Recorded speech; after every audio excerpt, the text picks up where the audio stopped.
चौथी स्थिति जिसमें बिंब या वस्तु मुख्य फोकस के ऊपर रखी हो, तब अवतल दर्पण से प्रतिबिंब किस प्रकार बनेगा, उसका डायग्राम हमने बना के यहाँ पर पहले से रखा है।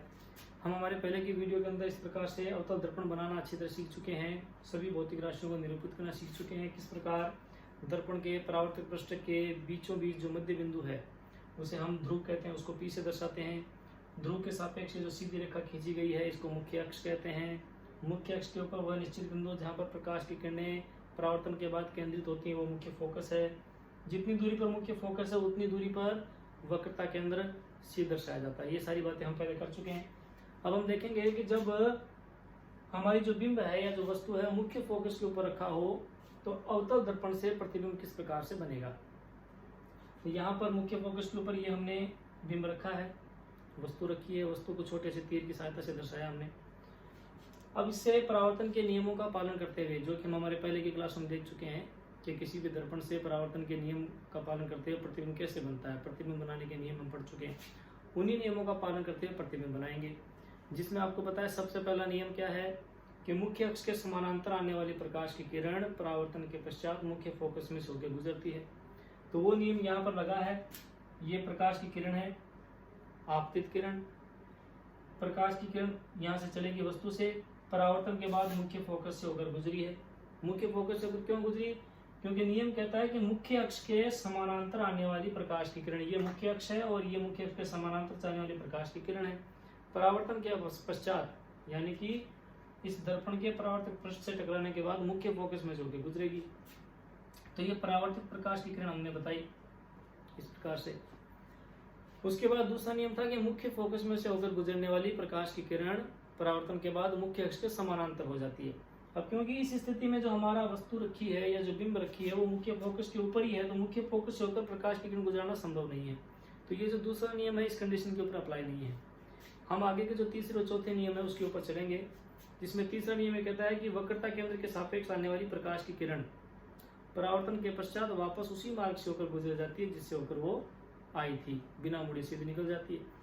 तो इस प्रकार से देखिए ये वक्रता केंद्र के सापेक्ष ये चलने वाली प्रकाश की किरण है, ये वक्रता केंद्र के सीध में चलेगी, यहाँ से चलेगी, परावर्तन के बाद वापस उसी मार्ग पे मुड़ जाएगी जिससे होकर वो आई थी। तो ये जो ऊपर की तरफ हमने बनाई प्रकाश की किरण ये है आपतित प्रकाश की किरण, और ये जो नीचे की तरफ प्रकाश की किरण जाते हुए बनाई है ये परावर्तित प्रकाश की किरण है। प्रतिबिंब बनाने के लिए परावर्तन के पश्चात दो प्रकाश की किरणें एक दूसरे को जिस बिंदु पर काटती हैं उस बिंदु पर प्रतिबिंब का बनना माना जाता है। अब इस स्थिति के अंदर हम यहाँ देखेंगे कि दोनों प्रकाश की किरणें भौतिक रूप से यहाँ पर एक दूसरे को कहीं पर भी काटती हुई दिख नहीं रही है, लेकिन यदि इनको पीछे की तरफ खींच दिया जाए तो ऐसा प्रतीत होता है कि अनंत पे कहीं जाकर ये दोनों प्रकाश की किरणें एक दूसरे को काटेंगी, एक दूसरे का प्रतिच्छेदी बिंदु हमें प्राप्त होगा, और जहां कहीं भी होगा वो मुख्य अक्ष के नीचे होगा। तो इन बातों का ध्यान में रखते हुए हम इस स्थिति में जो प्रतिबिंब प्राप्त होगा उसकी व्याख्या कर सकते हैं, उसकी स्थिति कैसी होगी, उसकी प्रकृति कैसी होगी। सबसे पहले हम देखें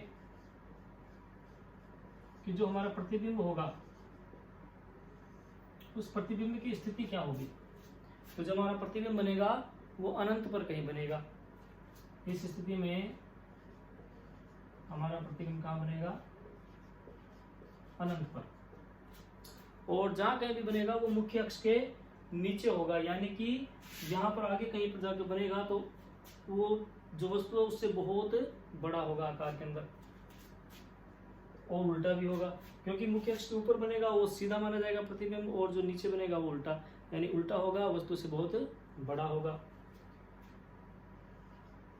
हमारा प्रतिबिंब वस्तु से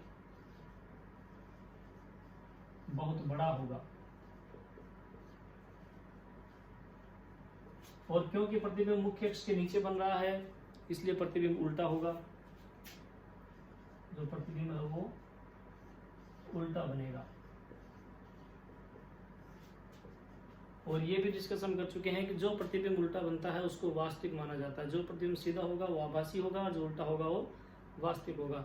वास्तविक क्यों? क्योंकि उसको पर्दे के ऊपर उतारा जा सकता है, आभासी प्रतिबिंब को पर्दे पर नहीं उतारा जा सकता। यानी जो प्रतिबिंब बनेगा वो कैसा होगा?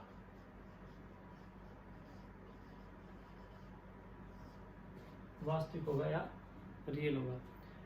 तो इस प्रकार ये चौथी स्थिति थी जब वस्तु या बिंब मुख्य फोकस के ऊपर रखी थी। हमने शुरुआत की थी हमारी वस्तु की जब वस्तु अनंत पर रखी थी, उस समय प्रतिबिंब देखा मुख्य फोकस पर बना। हम आगे आए, वस्तु को अनंत और वक्रता के अंदर सी के बीच में रखा, तो हमारा जो प्रतिबिंब था वह एफ और सी के बीच में आया, प्रतिबिंब थोड़ा पीछे हट गया। वस्तु को थोड़ा और आगे लेके आए, वक्रता के अंदर सी पर रखा, प्रतिबिंब की स्थिति थोड़ी और पीछे हट गई और वापस मुख्य सी पर ही बना। यानी वक्रता के अंदर सी पर जब वस्तु रखी हो तो प्रतिबिंब भी वक्रता के अंदर सी के ऊपर ही बनता है।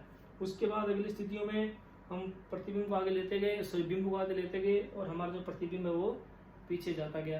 तो आज हमने देखा कि हमारी जो वस्तु है या जो बिंब है वो मुख्य फोकस पर था, तो हमारा प्रतिबिंब वापस कहाँ बना, अनंत पर बना। अब एक अंतिम स्थिति है जिसके अंदर हम अवतल दर्पण से प्रतिबिंब बनाएंगे और उस समय जो वस्तु होगी वो मुख्य फोकस एफ और वक्रता केंद्र ध्रुव पी के बीच में होगी। वस्तु जब मुख्य फोकस एफ और ध्रुव पी के बीच में कहीं पर रखी हो, उस समय प्रतिबिंब कैसे बनेगा, अवतल दर्पण की सहायता से, वो हम हमारे अगली क्लास में देखेंगे। तब तक के लिए थैंक यू वेरी मच।